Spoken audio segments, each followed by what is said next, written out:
Hello everyone. In this video, I will discuss one of the four operations that can be represented using the vector differential operator or simply the del operator. This operation is called the gradient. The gradient operation is indicated by the del operator. If you remember, the del operator has a symbol which is called nabla. So this nabla represents the del operator and it's meaningless by itself. It becomes meaningful only when it acts on a scalar function or quantity. Thus, the gradient of a scalar function is written as grad f or del f. If the del operator acts on a scalar function, then the operation is called gradient. And we are getting the gradient of a scalar function f. In Cartesian coordinates, the gradient of a scalar function f is given by this expression.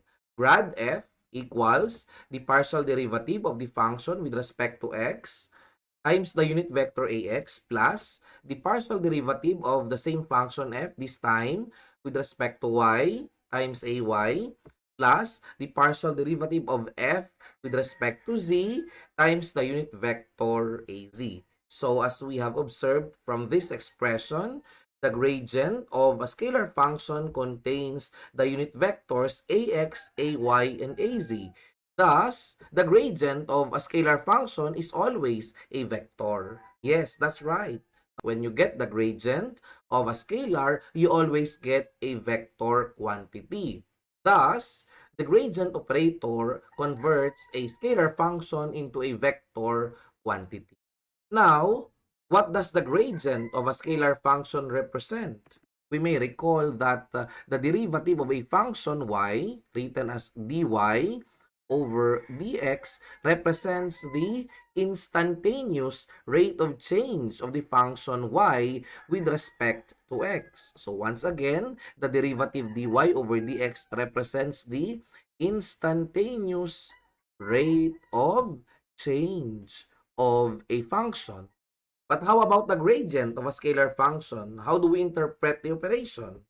So, the gradient operation can be interpreted as the maximum rate of change of a scalar function with respect to position. So, whenever we get the gradient of a scalar function, what we get is the maximum rate of change of that function with respect to position.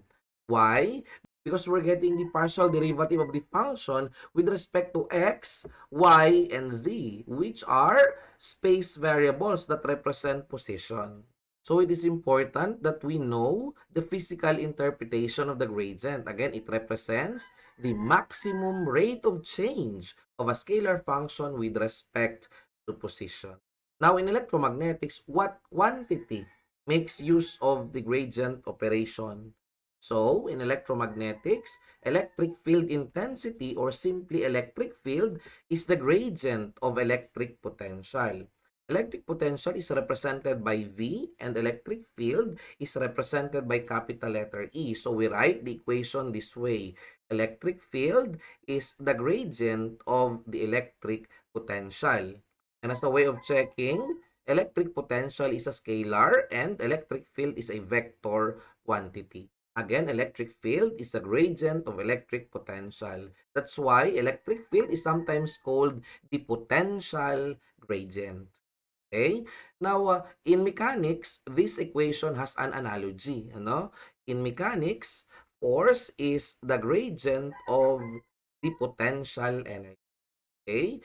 U represents potential energy and the gradient of potential energy is actually force, which is a vector quantity. Diba? These two equations look alike. No? Yung F, vector yon just like E. May negative sila parehas and yung kinukuha na ng gradient ay mga scalar functions. Yung U ay potential energy, samantalang yung V ay electric potential.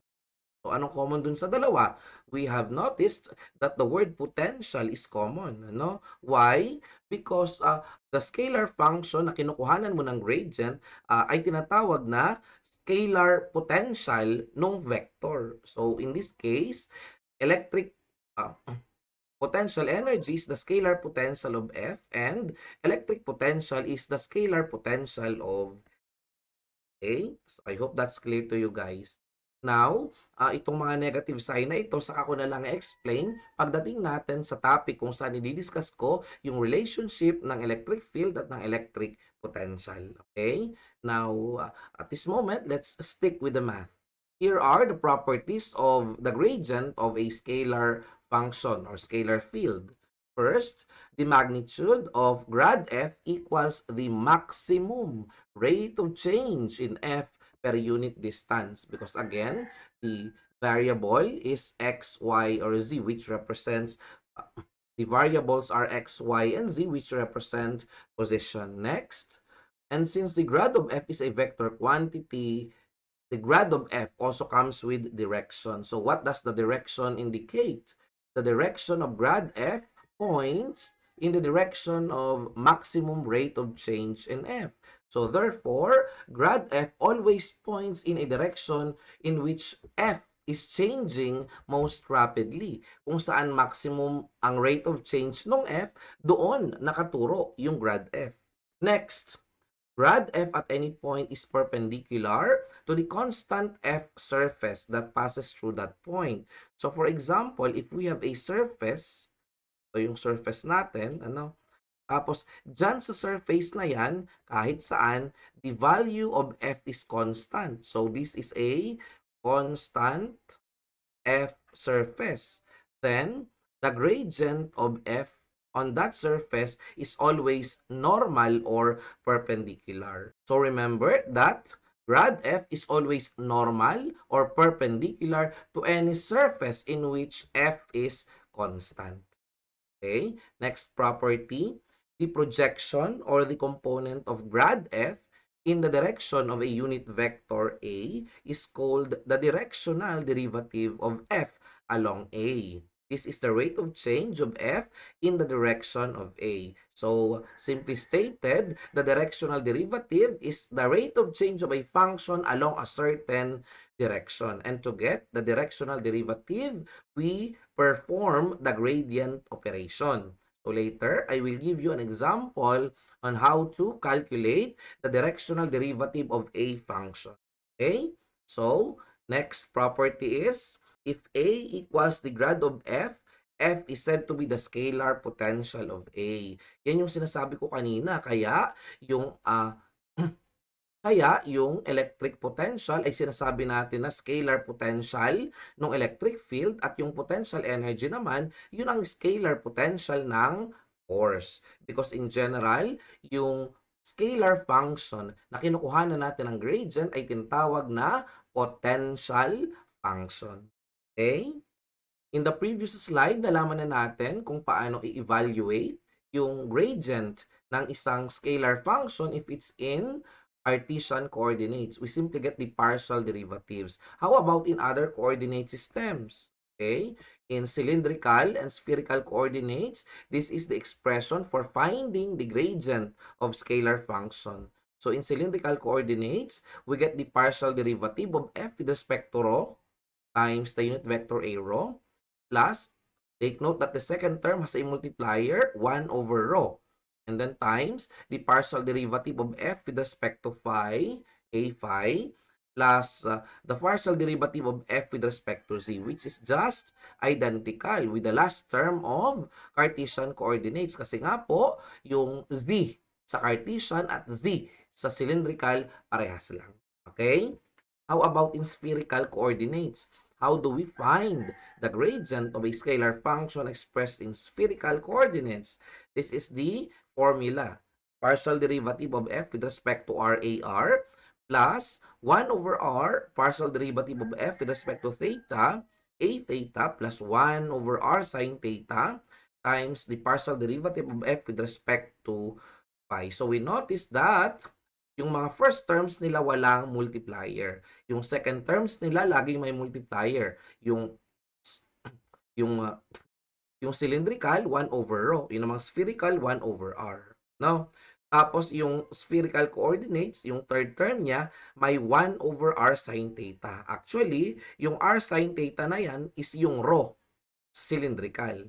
No? Kaso nga lang, sa spherical, wala tayong rho. Kaya yung rho, pinalitan natin ng equivalent niya na r sine theta. But basically, they are the same. Partial derivative of f with respect to phi. Yung rho, pinalitan lang natin ng r sine theta. Bakit? Kasi nga po, sa cylindrical at sa spherical coordinates, yung phi component ay parehas lamang. In the same way that the z components are identical for Cartesian and cylindrical coordinates. O di ba? Madali lang. Yes. O ngayon, dahil alam na natin ang mga formula sa pag-evaluate ng gradient, let us solve some example. Okay? First example, find the gradient of the scalar field f equals 6x squared y cubed plus e raised to z at the point 2, 1, 0. So, obviously, the function is in Cartesian coordinates. And how do we get the gradient of a function in Cartesian coordinates?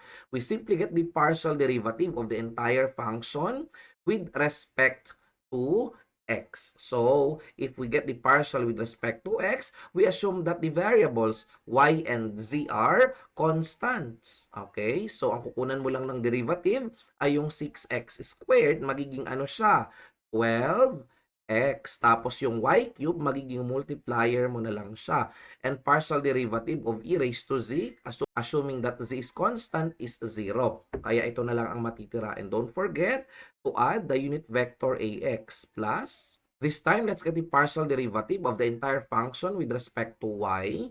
So 6x squared is simply a multiplier here. The derivative becomes 6 times 3 is 18. So we have 18. So we have 18 x squared y squared, and a partial derivative of e raised to z with respect to y is 0. Now we add the unit vector a y. And lastly, the partial derivative with respect to z. So for this term, the partial derivative becomes 0. And for the second term, we have a partial derivative. The derivative of e raised to z with respect to z is e raised to z. We add the unit vector a z. So we now obtain the gradient of the scalar function f. But we are asked to find the gradient at the point 2, 1, 0. So we just substitute the values of x, y, and z in this expression. So at p, grad f equals, so x is 2, 12 times 2 is 24, times 1 cube is still 24. So we get 24 ax plus 18 times 2 squared is 4. 18 times 4 is 72 times 1 squared is still 72. So 72 ay plus e raised to z, in which z is 0. So e raised to 0 is 1. So we get a z. So here is the gradient of this scalar function at the point 2, 1, 0. We obtain the answer 24ax plus 72ay plus az. Okay, so remember the gradient of a scalar function is always a vector. So if we remember our discussion in the previous slides, we have mentioned that grad f represents the maximum rate of change of the function. So if you are asked, what is the maximum rate of change of this function f at this point? You simply get the magnitude of grad f. Okay? So let's write it down. The maximum rate of change of f equals the magnitude of grad f. So this is equal to, the square root of 24 squared plus 72 squared plus 1 squared. This gives us, with the use of a calculator, we can calculate the magnitude of grad f, 75.9. So that's it. Okay. So this is the maximum rate of change of the function f at the point 2, 1, 0. So, pag itinanong naman sa'yo, in which direction is that occurring? Ano daw ang direction kung saan maximum yung rate of change? Then you simply get the unit vector of grad f. Ano? You divide this entire expression by its absolute value. So we now have 24ax plus 72ay plus az. You divide it by its magnitude, which is 75.9.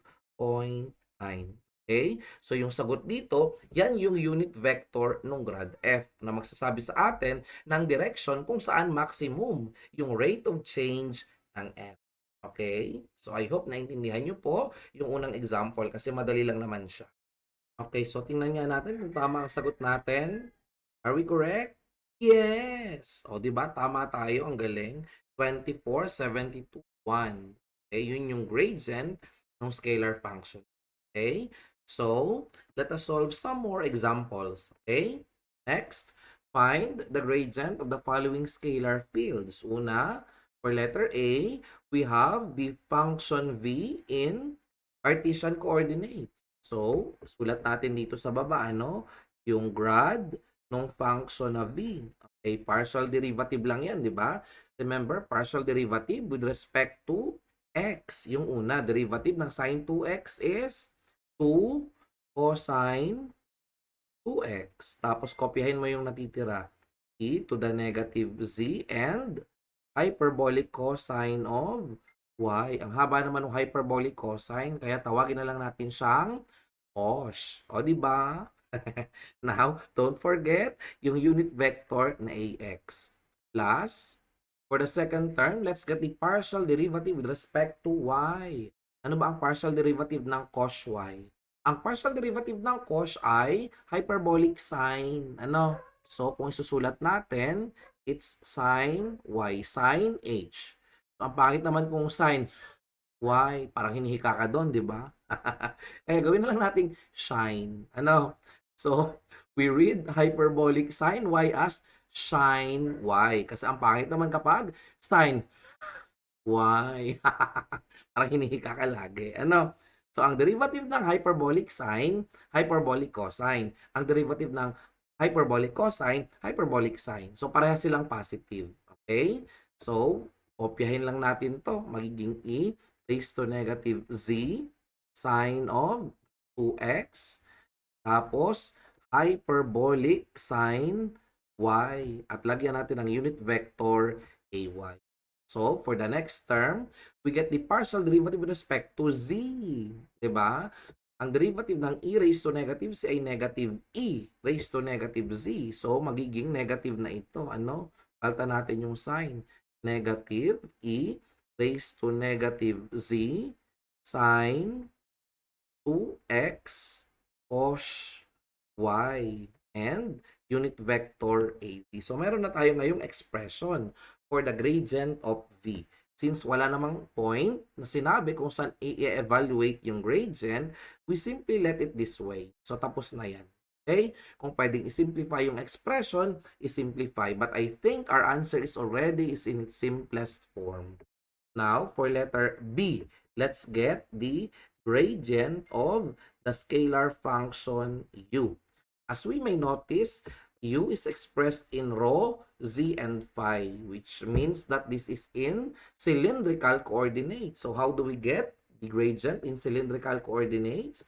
Una, partial derivative with respect to rho. So that's 2 rho times, kopyahin mo lang yung natitira, z cosine of 2 phi. Lagyan mo ng unit vector na a rho. Tapos plus, for the second term, may multiplier tayo, remember? 1 over rho times yung partial derivative nito with respect to phi. At cosine yan. So, magne-negative. Ano?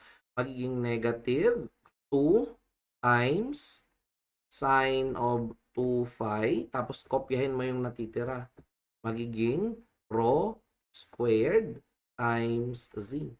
Tapos, lagyan natin ang unit vector na a phi. Tapos, plus partial derivative with respect to z. So, ang matitira ay rho squared times cosine of 2 phi. At ilagay natin ang unit vector na a z. So, Here, pwede pa nating i-simplify yung second term, ano? Sulat natin, the gradient of u equals 2 rho z cosine 2 phi a rho plus itong rho na to magka-cancel, 'di ba? Kaya may matitira tayong unahin na natin yung rho. Tapos yung sign magiging negative na ano po kasi positive negative. Negative 2 times rho tapos z and kopyahin ko yung sin 2 phi. Saka ko ilagay ang unit vector na a phi. Plus, kopyahin ko na lang to. Rho squared cosine of 2 phi a. So there you have it, guys. This is the gradient of the scalar function u, which is in cylindrical coordinate. Okay? Lastly, kuhanin natin ang gradient, yung w. Ano? Grad of w. Now, itong w, may r, theta, at phi. So, yan ay spherical. So, how do we get the gradient in spherical coordinates? For the first term, we get the partial derivative with respect to r. So, we will get 10 times sine squared theta cosine phi. Lagyan natin ang unit vector na AR. Tapos, partial derivative with respect to theta. Pero dapat may multiplier yon, di ba? Yung second term na 1 over r. 1 over r times the partial derivative with respect to theta. So, magkakaroon tayo dito ng 2 times 10, 20. Tapos, r times sin theta. Kukopyahin ko yung sin theta. Tapos, derivative ng sin theta is cosine theta. At kukopyahin ko yung cosine phi. And add the unit vector a theta.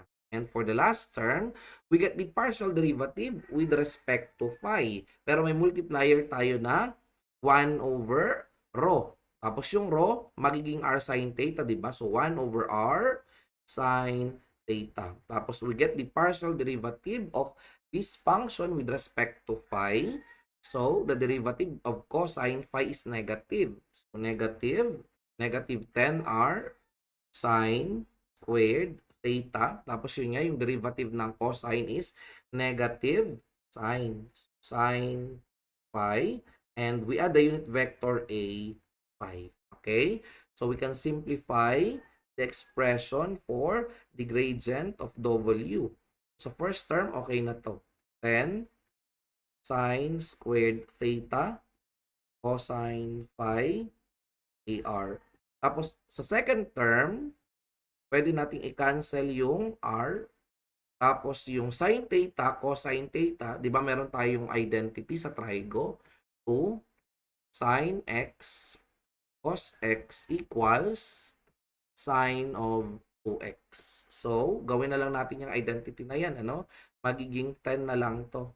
10 times sine 2 theta multiplied by cosine phi a theta. Tapos, ito, magka-cancel yung r, magka-cancel yung isang sine theta. So, may matitira na negative 10 sine theta. Tapos, sine phi. And the unit vector, a phi. So there you have it, guys. This is the expression for the gradient of the scalar function w. So with these examples, we're able to demonstrate how to get the gradient of functions in all these coordinate systems, Cartesian, cylindrical, and spherical. So all you need is to practice para mahasa po kayo at pagdating ng quiz, hindi kayo nagko-commit ng mga errors kasi praktisado na kayo. Okay? Now, we solve another example to demonstrate how to get the directional derivative. Okay? Find the directional derivative of f, which is 2x squared plus 3y squared plus z squared at the point 2, 1, 3 in the direction of vector a, which has components 1, 0, and 2. Okay. So if you recall our discussion kanina, for finding the directional derivative, we use the gradient operation. So paano nga ba kumuha ng directional derivative? Simple lang. Ang directional derivative ay gradient nung function Tapos, dot product with a unit vector in the direction where you are getting the directional derivative. Okay? Since we are getting the directional derivative in the direction of vector A, then we get the dot product of grad f and the unit vector in the direction of vector A. So ano ang una natin gagawin? Kuhanan ng gradient ang given function f. Okay? So we write it down. Grad f equals partial derivative with respect to x is 4x. Ax. The partial derivative with respect to y is 6y. Ay. And lastly, the partial derivative with respect to c is 2z plus 2z, and of course, the unit vector az. Now, we evaluate grad f at a given point. Sulat natin yan. That is grad f at t. Okay? So, we substitute the value of x, y, and z. 4 times 2 is 8. We have 8ax plus 6 times 1 is still 6. So, 6ay plus 2 times 3 is 6. So, we have 6az. So, meron na tayong grad f at the point P. Now, the next procedure is to get that product of this answer with the unit vector along A. So, kunin muna natin yung unit vector along the given vector A. So, we have 1, 0, 2. Okay, 1, 0, 2 divided by the square root of 1 squared is 1 plus 2 squared is 4. So, square root of 5. Okay, so, how do we get the directional derivative? It's the grad f at the point P, that product with the unit vector along vector A. 8, 6, 6, that with 1, 0, 2 over square root of 5. So, with the use of a calculator, pwede nating makuha yung value. First, that's 8 times, so for the first term, we have 8 over square root of 5 plus 6 times 0 over square root of 5 is 0. Tapos plus 6 times 2 over square root of 5. So that's 12 over square root of 5. So the answer is for square root of 5 or 8.94. So lagay natin dito for square root of 5 na may numerical value na magkano? Ayan, 8.94. Kagaya ng nakuha natin sa calculator. So that's it. Ganun lang po kumuha ng partial derivative. Again, let us repeat the process for finding the directional derivative. First, you get the gradient of the given function and evaluate it at the given point. And next, you get the dot product of the gradient with a unit vector in the direction of the given vector. Okay? Kung ano man yung given vector, so sa direction daw ng vector na yun, hinahanap yung directional derivative. So kung kaninong vector hinahanap yung direction ng derivative, yung vector na yun ang kukunan mo ng unit vector. At yun ang idadot product mo with the gradient. Okay? So that's it. Ganun lang po kadali. Ano? So here I have some practice problems na pwede nyong i-work out, ano, para kayo ay masanay. So I will show the problem. Okay, you can get the grad of W and it's the directional derivative. So you can solve this problem and take a pause, ano, i-pause nyo muna yung video after solving the problem. Now you are ready to see if your answer is correct. The correct answer is, ayan, nakuha mo ba? Yes. Eh di wow, kung nakuha mo yung sagot, eh di natututo ka, ano, it means that you are learning. Kung hindi, okay lang, you need to practice more. More practice pa para maging mas proficient ka at masanay ka sa pagko-compute. Baka kasi minsan sa pagmamadali mo, nagkakamali ka sa pagkuha ng partial derivative. Ano? So, here are some more examples. Okay? Meron ditong tatlong functions. Yung isa, Cartesian. Yung isa naman ay cylindrical. At yung isa naman, nameless. Gawin na lang natin, ito ay W. Diba? ano ang gradient ng mga sumusunod na scalar functions na yan. Okay? So you can pause the video as you solve for the gradient, and after solving, you can check if your answers are correct. So now here are the answers. Tama kaya ang nakuha mo? Tama kaya? Excited ka na ba makita ang sagot? Yes. So here are the answers. Ayan. So kung nakuha mo ang sagot sa tatlong ito, then it means natuto ka na kung paano mag-compute ng gradient ng mga functions in Cartesian, cylindrical, and spherical coordinates. You are now ready to take the quiz.